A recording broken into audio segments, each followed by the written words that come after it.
नमस्ते, मैं doctor Zakir Hussain, senior ENT consultant.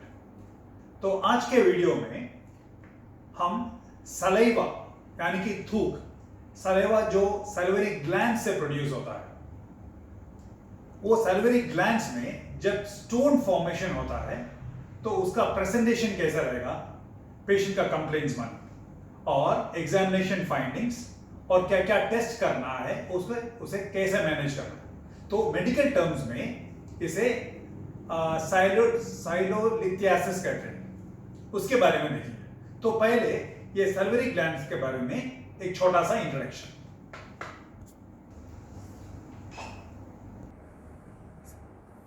Salivary glands जो है 3 टाइप का होता है, 3 पोजीशन में। पहले वाला पैरोटिड ग्लैंड जो कान के नीचे की तरफ है, दूसरा वाला ये बोन जो है उसके नीचे है, सबमैंडिबुलर ग्लैंड, और आखिर वाला जो है टंग के नीचे है, जबान के नीचे है। ऐसा ही दूसरा साइड में भी 3 सैलिवरी ग्लैंड्स होता है, टोटल 6 नंबर। और इसका टोटल सेक्रीशन जो है, सलाइवा का सेक्रीशन जो है, टोटली एक दिन में 1.5 लीटर प्रोडक्शन होता है। और इसका जो सलाइवा है जो पैरोटिड से निकलता है वो सबमैंडिबुलर और सबलिंगुअल से डिफरेंट है। जो सलाइवा पैरोटिड ग्लैंड से निकलता है वो थोड़ा पानी जैसा है, मेडिकल टर्म्स में सीरस सेक्रेशन बोलते हैं उसको। और जो सबलिंगुअल है वो म्यूकस है, थोड़ा थिक है। और सबमैंडिबुलर जो है वो इन मिक्स टाइप है, थोड़ा म्यूकस और थोड़ा सीरस टाइप। ये हुआ सबमैंडिबुलर, ये हुआ सैलिवरी ग्लैंड के बारे में। और ये जो स्टोन फॉर्मेशन में आपको बताया, जिसके बारे में हम डिस्कस करने वाले हैं, वो कॉमन, वो ज़्यादातर ये सबमैंडिबुलर ग्लैंड में ही होता है। तो क्यों ये सबमैंडिबुलर ग्लैंड में ही होता है, दूसरा ग्लैंड में नहीं होता, ज़्यादा देर सबमैंडिबुलर ग्लैंड में? तो इतना इसका डिफरेंस क्या है ये हम देखेंगे। तो ये जो स्टोन फॉर्मेशन है सबमैंडिबुलर ग्लैंड में, ये ज़्यादा देर एज ग्रुप देखेंगे तो मिडिल एज ग्रुप, वो मिडिल एज ग्रुप में इफेक्ट होता है। और सबमैंडिबुलर ग्लैंड इन्फेक्शन में 80%, ये मैंने ऑलरेडी आपको बता चुका हूँ। इसका क्यों ये सबमैंडिबुलर ग्लैंड में कॉमन है, पहला थोड़ा 1-2 रिसर्च मैं आपको बताऊंगा। पहली बात यह है कि जो सलाइवा सबमैंडिबुलर ग्लैंड से निकलता है वो दूसरा ग्लैंड से भी ये सलाइवा थोड़ा अल्कलिनिटी ज़्यादा है। और इसमें calcium content, phosphate content, organic matter और फोस्फेट एंजाइम जो है इसका लेवल ज़्यादा है और कार्बन डाइऑक्साइड कम है। और भी एक रीज़न है मैकेनिकल कॉजेस, यानी कि ये सबमैंडिबुलर ग्लैंड जो है ये एक लोअर लेवल में है और हाई प्रेशर में खुलता है। और इसका लॉन्ग डक्ट है और इसका ओपनिंग ये है डक्ट, ये डक्ट का ओपनिंग जो है ये नैरो है। दूसरा ग्लैंड्स करके देखेंगे तो नैरो है। एंड ये डक्ट जो है ग्लैंड के ऊपर खुलता है, हायर लेवल पे खुलता है। तो ये हुआ ग्लैंड और ये है डक्ट। तो स्टोन डक्ट में फॉर्म हो सकता है, नहीं तो ग्लैंड में भी फॉर्म हो सकता है। तो ये है मैकेनिकल कॉसेस। एक जैसा मैंने बताया, ये सबमैंडिबुलर ग्लैंड का duct is longer and irregular, more dependent position, थोड़ा लेवल नीचे है। और डक्ट का ऑरिफाइस, ओपनिंग जो है और साइज कम है, डक्ट से भी साइज कम है। और पोजीशन हाई प्रेशर जनरेटेड है टंग के वजह से। अभी जब ये स्टोन फॉर्म होता है, वो स्टोन का कॉम्पोजिशन देखेंगे तो मोस्टली उसका composition calcium phosphate, calcium carbonate and calcium bicarbonate, दूसरा सॉल्ट्स भी है, ये तीनों कॉमन है। और ये सिंगल स्टोन हो सकता है, नहीं तो मल्टीपल स्टोन्स हो सकता है। सिंगल राउंड स्टोन हो सकता है, नहीं तो सिंगल, नहीं तो multiple irregular shape round, usually round shape ही होता है। उसका साइज वेरिएशन भी होता है, 2 मिलीमीटर से लेके 2 सेंटीमीटर तक होने का चांसेस है। और पेशेंट का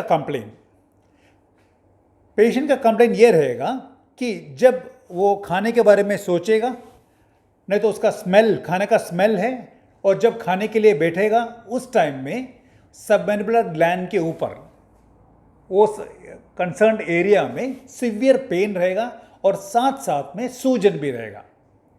थोड़ा देर के बाद वो चला जाएगा। अगर जो हम लेमन नहीं तो ऐसा कुछ साइलोगॉग देते हैं, हमें ये पेन हम प्रेसिपिटेट कर सकते हैं। एग्जामिनेशन के टाइम में गले में swelling, upper part of the neck में स्वेलिंग मिलने का चांस है। और जैसे मेरे पिक्चर में बताया तो ज़बान के नीचे एग्जामिन करेंगे तो अगर जो डक्ट में स्टोन है तो वो फिंगर में फील कर सकते हैं, बट अगर जो स्टोन ग्लैंड के अंदर है तो वो फील करने के लिए मुश्किल है। अभी इन्वेस्टिगेशन क्या क्या करना है? Simple x ray, plain x ray lateral view से एक्सरे का एक स्टोन है तो पता कर सकते हैं। तो एक स्पेशल एक्सरे है जो है वो है ऑर्थोपेंडोमोग्राम, बट ये सिर्फ डेंटिस्ट यूज़ करते हैं। तो ये पिक्चर में आप देखेंगे तो आपको इधर स्टोन नज़र आएगा ऑर्थोपेंडोमोग्राम में। और सीटी स्कैन करेंगे तो सीटी स्कैन में भी इसमें देखेंगे तो 2 स्टोन नज़र आ रहा है, स्टोन्स। और तीसरा अल्ट्रासाउंड, अल्ट्रासाउंड में भी स्टोन है तो पता चलेगा। तो इसमें यह फाइंडिंग रहेगा कि ग्लैंड एनलार्ज्ड है, बड़ा हुआ है, स्टोन है, सिंगल स्टोन है, मल्टीपल स्टोन है कि नहीं, और स्टोन का साइज़ कितना है, और इसके साथ में इन्फेक्शन है कि नहीं। इतना फीचर्स इन्वेस्टिगेशन से, अल्ट्रासाउंड से नहीं तो सीटी स्कैन से पता चल सकता है। साइलोग्राम से ही पता कर सकते हैं, बट ये इन्वेस्टिगेशन उतना कॉमन नहीं है। ये न्यू टेक्नोलॉजी है 3D CT रिकन्स्ट्रक्शन, इसमें भी पता कर सकते हैं। अगर जो हम ये स्टोन फॉर्मेशन के बाद भी हम सपोज ट्रीटमेंट लिए बिना छोड़ दिए तो क्या हो सकता है? तो ये इन्फेक्शन की तरह बढ़ सकता है, इन्फेक्शन आ सकता है उसमें, एक्यूट सपरेटिव सैलिडिनाइटिस। और इन्फेक्शन ज़्यादा हो गया तो वो पस भी फॉर्म कर सकता है, और बार बार अगर जो ये इन्फेक्शन हुआ तो क्रॉनिसिटी में जा सकता है। हर 1-2 महीने में उनको पेन होने का चांसेस है। ये हुआ इन्वेस्टिगेशन के बारे में। अभी ट्रीटमेंट, तो ट्रीटमेंट जो है ये डिपेंड करता है कि स्टोन डक्ट में है कि ग्लैंड में है, और उसका साइज पे कितना बड़ा है स्टोन। अगर जो ये स्टोन डक्ट में है और ओरिफिस के पास में है तो ओपीडी, ENT OPD में बिठा के थोड़ा थोड़ा करके हिला के उसको निकालने की कोशिश कर सकते हैं। अगर जो साइज छोटा है लाइक 2 to 4 मिलीमीटर्स है तो निकालने की कोशिश कर सकते हैं।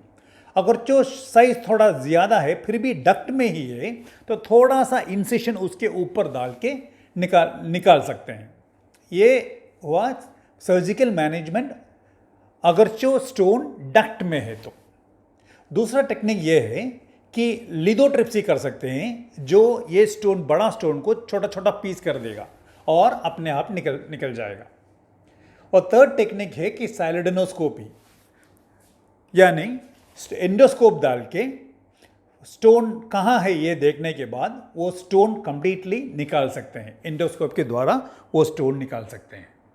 अगर जो ये स्टोन कैलकुलस ग्लैंड के अंदर है, मल्टीपल है और पेशेंट सिम्टोमेटिक भी है, क्रॉनिसिटी पे जा रहा है, तो हमें फुल ग्लैंड ही निकालना पड़ेगा, सिर्फ स्टोन निकाल नहीं सकते, तो फुल ग्लैंड ही निकालना पड़ेगा। तो उसका ट्रीटमेंट जो है जैसा मैंने बताया डिपेंड्स ऑन कैलकुलस, नहीं तो स्टोन वैसे डक्ट पे है, डक्ट के अंदर है, नहीं तो ग्लैंड के अंदर है। और ज़्यादा पानी पीना है, ये मस्ट है। और एंटीबायोटिक शायद आपको एक कोर्स भी इसके साथ मिलेगा, कुछ इन्फेक्शन है तो वो भी कवर हो जाएगा। तो ऐसा मैनेज किया जाता है एक्यूट साइलोलिथियासिस। शुक्रिया।